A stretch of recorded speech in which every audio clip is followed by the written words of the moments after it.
Po si Lacey, ang operator ng Ink Chaya machine dito sa Transmit Ocean Mall na ginamit na 7 days na may total meters 174. Ito ang printer head area. Napalitan ito ng color noong February 26, 2024 at ang white head naman ay May 4, 2024. Ito ang cupping na may 90% condition. Headling.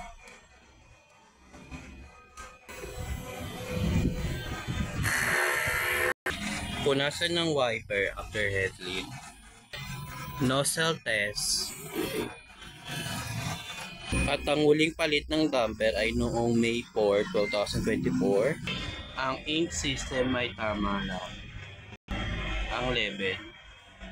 Ito ang ABR, may 2,000 to 220 volts.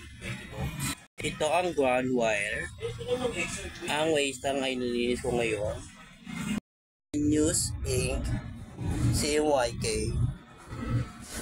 At nandito naman ang News Swap White Ink. At nandito naman ang News Sublime.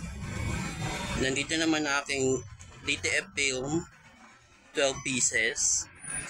Sa consumable in use, isang Quap White, isang DTF resin powder, isa sa DTF film daily output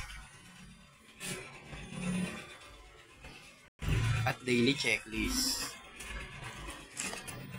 at DTF weekly. Thank you.